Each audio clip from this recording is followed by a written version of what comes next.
And then Ronaldo! Sensational! Xavi, Messi in on the blind side. It's Messi again.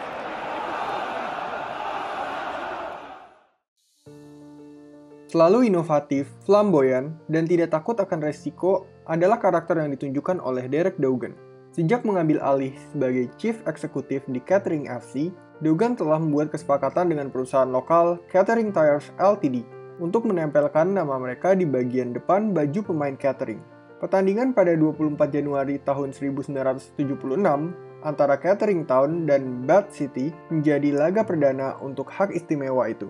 Di La Liga, Real Madrid adalah klub pertama dengan sponsor Zanussi yang melintang di dada pemainnya pada tahun 1982. Sedangkan rival abadi mereka, Barcelona, memilih untuk menghiraukan ide tersebut, setidaknya sampai tahun 2006. Celta Vigo pantas disebutkan secara khusus karena hanya memiliki dua sponsor kaos sepanjang sejarah mereka. Citroen dengan bangga memperkenalkan seragam biru langit mereka sejak tahun 1986 hingga tahun 2016. Dan Estrella menjadi penerusnya hingga saat ini. There's so much money in football mungkin menjadi salah satu ungkapan yang paling sering digunakan dalam sepak bola. Sumber pendapatan klub yang sangat bervariasi mulai dari hak siar, hadiah dari memenangkan kompetisi, transfer pemain, penjualan tiket, dan sponsorship. Sponsorship memungkinkan klub di semua liga untuk menghasilkan uang ekstra yang sangat dibutuhkan melalui pemasaran. Penempatan sponsor dalam olahraga, khususnya sepak bola, merupakan hal yang umum. Tim menghasilkan uang dengan menawarkan ruang pada jersey maupun pinggir lapangan untuk sponsor yang menjual barang-barang seperti kartu kredit, mobil, dan ponsel. Federasi juga mendapatkan porsi dari sponsorship dalam olahraga.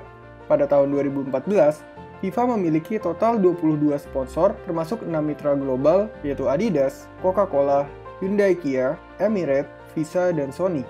Mitra-mitra ini masing-masing telah membayar sekitar 200 juta untuk hak berasosiasi dengan FIFA selama periode siklus 4 tahun Piala Dunia. Anda mungkin bertanya, apa untungnya dari perusahaan seperti Gazprom, Qatar Airways, Emirates, dan Etihad Airways menginvestasikan begitu banyak uang ke sepak bola? Jawabannya cukup sederhana. Publicity. Konsep publicity sudah ada bahkan sejak zaman Romawi, di mana tujuan dari olahraga bukan hanya menawarkan hiburan, melainkan juga melayani tujuan politik. Pada era saat ini, kita menyebutnya sebagai sport washing. Ini adalah cara dari perusahaan maupun oppressive government untuk mengubah citra diri mereka sendiri. Gazprom dan Qatar Airways adalah contoh terbaiknya. Jika melihat Gazprom tidak seperti kebanyakan sponsor, private company dengan produk yang dapat dibeli oleh penggemar sepak bola. Sebaliknya, Gazprom adalah perusahaan milik pemerintah Rusia yang menghasilkan uang dengan menjual gas alam ke luar negeri. Jadi, jika penggemar sepak bola tidak dapat membeli apa yang mereka jual, mengapa Gazprom menghabiskan miliaran untuk mensponsori pertandingan sepak bola? Jawabannya merupakan bagian dari cerita yang lebih besar yang mengubah sepak bola. Rusia menggunakan Gazprom untuk memoles reputasi mereka di Eropa. Rusia memiliki cadangan gas alam terbesar di dunia dan sebagian besar terletak di ladang gas Arktik yang dikendalikan oleh Gazprom. Perusahaan ini dipimpin oleh Alexei Miller, teman dekat dari Vladimir Putin. Sejak tahun 2005, pemerintah Rusia telah memiliki saham mayoritas di Gazprom. Artinya, keuntungan perusahaan berada di bawah kendali Putin dan penjualan gas bersama dengan minyak menyumbang sekitar 40% dari anggaran tahunan Rusia.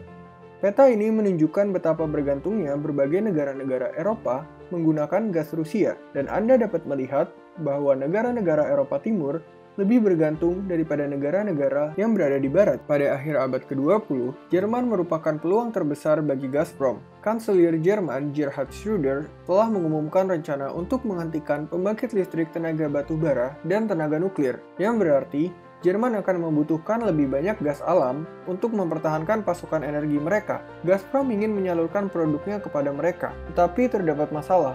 Untuk sampai ke Jerman, gas Rusia perlu melewati pipa yang melintasi negara-negara yang mengenakan biaya transportasi bagi Gazprom, dan kebanyakan dari pipa ini melewati Ukraina, negara yang memiliki hubungan rumit dengan Rusia. Saat ini, Ukraina masih membebankan biaya sebesar 2-3 miliar US dollar kepada Rusia setiap tahunnya untuk memompa gas ke Eropa. Jadi, mulai tahun 2005, Rusia mulai menyusun strategi untuk melewati Ukraina dan mengirimkan gas mereka langsung ke Eropa Barat. Ini adalah jalur pipa Nord Stream, rute yang melalui Laut Baltik langsung ke Jerman Utara. Pada akhir tahun 2005, Gazprom berada di tahap akhir pembiayaan proyek dan kanselir Jerman sedang mempersiapkan kampanye pemilunya. Selama menjabat, Gerhard Schröder telah menjadi bersahabat dengan Putin. Kritikus di Jerman semakin khawatir tentang pengaruh pemimpin Rusia yang berkembang. Hanya beberapa minggu sebelum pemilihan, Schröder bertemu dengan Putin untuk menandatangani perjanjian yang secara resmi menyetujui pipa tersebut. 2 bulan kemudian, Schröder kalah dalam pemilihannya. Tetapi pada bulan Maret, dia telah mendapatkan pekerjaan baru, yaitu mengawasi saluran pipa Gazprom ke Jerman. Juga terungkap bahwa sebelum meninggalkan kursi Perdana Menteri, Schröder telah menyetujui pinjaman rahasia Gazprom yang menyediakan lebih dari 1 miliar euro untuk membiayai proyek tersebut. Tak lama kemudian, kisah proyek besar Gazprom di Jerman menjadi kisah skandal, korupsi, dan pengaruh Rusia yang merayap. Tapi kemudian, ceritanya berubah. Pada tahun 2006, Gazprom menandatangani kesepakatan untuk mensponsori tim sepak bola Jerman, FC Schalke 04. Saat itu, kondisi finansial Schalke sangat mengkhawatirkan dan sponsorship dari Gazprom memberikan uang yang sangat mereka butuhkan. Pada konferensi pers yang mengumumkan kesepakatan tersebut, Gazprom mengatakan hubungan Schalke dengan sektor energi Jerman adalah alasan mereka memutuskan untuk menjadi sponsor. Schalke bermain di Gelsenkirchen, sebuah kota di lembah Ruhr, Jerman, tempat sebagian besar industri energi di negara tersebut berada. Itu juga dekat dengan kota Rehden, pusat jaringan pipa ke seluruh Eropa dan rumah bagi fasilitas penyimpanan gas alam terbesar di Eropa Barat. Schalke bukan kontrak sepak bola pertama Gazprom. Tahun sebelumnya, mereka telah membeli saham di sebuah tim di ujung lain dari rute Nord Stream, tim Rusia Zenit Saint Petersburg. Investasi Gazprom menjadikan Zenit major force dalam sepak bola. 2 tahun setelah mengambil kendali, Zenit memenangkan kejuaraan liga pertama mereka. Mereka mampu merekrut bintang asing yang mahal seperti gelandang Belgia Axel Witsel dan penyerang Brazil Hulk.